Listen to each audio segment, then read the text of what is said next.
Hi, welcome back to this video on the differences between core and abdominal training.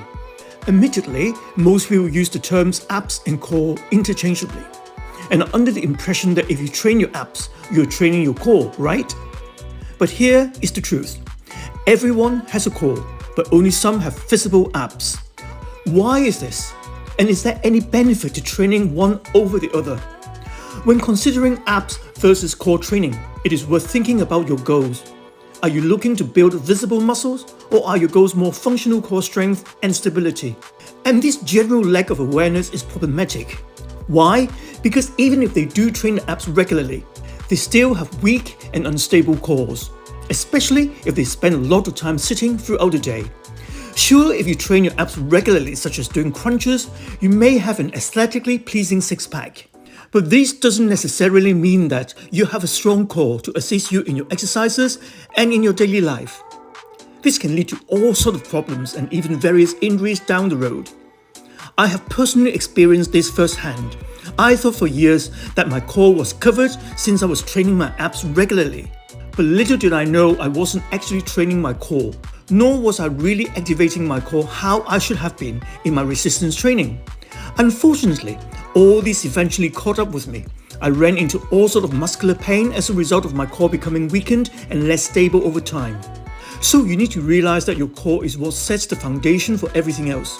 If your core is weak, then your ability to get stronger on your exercises and your ability to grow the muscles surrounding each of your joints will be negatively impacted. Research has shown that regular core training does actually increase the thickness of your deep abdominal muscles, meaning that they will help to push your abs through your stomach a little bit more, and that helps to make them a little bit more visible. Now the question is, how should you train your core? Well, watch till the end of this video and I will show you how to train the muscles of your core effectively. If you like this video and find this useful, please click the like button. Please leave your comments below and share this video. Hit the notification bell so you won't miss any of my future weekly video release. Please also subscribe to this channel. This is completely free of charge, but will help the channel to grow. Thank you. Now, before we dive into the actual core workouts, we need to first go through the muscles that constitute the core, so that we can understand the rationale behind these core exercises. Well, the core covers the area of your body between your diaphragm and your pelvic floor. A group of muscles that include the diaphragm, pelvic floor, multifidus, and the transversus abdominis. They co-contract to increase the intra-abdominal pressure, and it is this that support and stabilize your spine. And when it comes to core training, it is important to realize that each core muscle has an important role. But contrary to typical resistance training, your goal should not be trying to train each of these specific muscles in isolation. Why? There are two reasons. First, research has shown that you can't actually train these individual core muscles in isolation. Secondly, the core muscles work together synergistically and thus should be trained in that fashion. Now I'm going to demonstrate to you a series of exercises that will challenge your core in every possible way that your core should be challenged in a lift, sport, or just in your daily life. And the exercises for core dysfunction that I'm about to demonstrate to you can be broken down into four categories. First, anterior core stability exercises, where we train the body to resist excessively arching of your lower back. That is spinal overextension with anterior pelvic tilt. Secondly, posterior core stability exercises, where we train the body to resist excessively rounding of the lower back. That is excessive spinal flexion with posterior pelvic tilt. And then we have lateral core stability exercises, where we train the body to resist bending to one side. Lastly, we have rotatory core stability exercises, where we train the body to resist excessive rotation of the lumbar spine.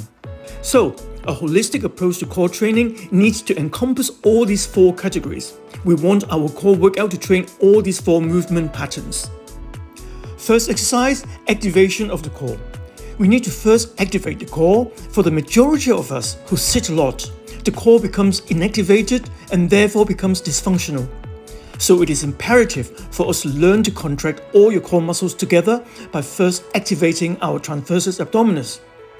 This is something our bodies tend to forget how to do because of the excessive amount of time we spend sitting in a relaxed state, as we don't require the core to stabilize our spine.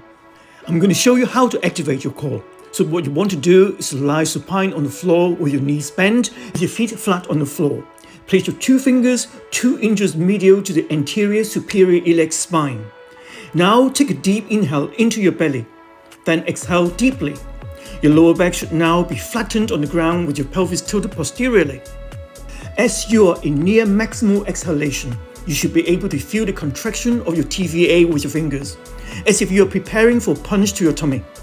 Now, as you maintain the contraction of your TVA, continue breathing while holding this contraction. This is what we call abdominal bracing. It is the ability to co-activate all the aforementioned components of your core muscles simultaneously. This is how your core should be contracting and working during your lifts and during any other daily functional movements. And this is what creates the core stability and stiffness that your spine needs. So going forward, be mindful of abdominal bracing. Apply that practice to each of the following exercises we will go through. Eventually, the activation of your TVA and other core muscles will become subconscious and natural. Now ask yourself this question: is it quite fatiguing for you to hold the contraction of the transversus abdominis for a minute or two? If that is the case, then it is a good sign that your core muscles are likely to be quite weak. Next exercise, reverse crunches, which is a great exercise to challenge your anterior core stability. What you want to do here is to lie supine with your knees bent, either on a bench or on the ground. Your arms should be holding onto something over your head. Here, posteriorly tilt your pelvis and flatten your lower back by applying the abdominal bracing technique that we have just gone through. Then lift your knees up to 90 degrees and curl your pelvis up towards the belly button. And then slowly come back down. You want to be mindful of keeping that lower back flat throughout each rep. To progress, you can slow down the reps or start loading it by adding a ball between your knees. You can also experiment with squeezing a foam roller behind your legs. This can prevent the hip flexors from taking over the movement and better activate the core muscles as a result. As you do this, you should feel a strong contraction in your deep abdominal muscles. Next, we are going to challenge our posterior core stability using one of the best core exercises, the bird dog. Now get onto all fours with a neutral back. Now brace your core and then simply kick one of your legs back while raising the opposite arm until they are both straight. Avoid kicking your leg too high up. Make a fist will make the exercise more effective by creating tension. Keep your pecs stable as if there is a ball there. Avoid arching your back excessively as you perform this exercise. Remember, the goal here is just to simply keep the abdominal bracing intact as you challenge it by moving your arms and legs. If this is too difficult for you to do while keeping your spine neutral, you can start by just doing one arm and leg at a time. Next, we're going to challenge our lateral core stability by unilateral farmer carry. This is where you hold a kettlebell or dumbbell with one arm and walk while ensuring that your torso remains upright and shoulders remain level, as if you're walking without the weight added on one side. The asymmetric weight helps to challenge the deep lateral musculatures in a way that is never possible with bilateral big lifts like squats. As you do this, you should be able to feel the contralateral core muscles working as you walk with the weight. Lastly, you can challenge your rotatory core stability using the Palloff Press. Here we're going to wrap a band around the fixture and take a few steps out laterally. Stand with your feet shoulder width apart with your knees slightly bent. The closer your feet are, the more challenging the exercise is. Make sure your core is braced. Then start with your hands close to your sternum. And from there, simply extend your arms forward and back while resisting the urge to rotate inwards. You can also perform this exercise with a cable machine as shown. What this exercise does is to challenge your body's ability to resist a twisting motion. This is a key component that is missing from a lot of people's workout routines. As you do this, you should feel your lateral core muscles and obliques working to resist the inward rotation.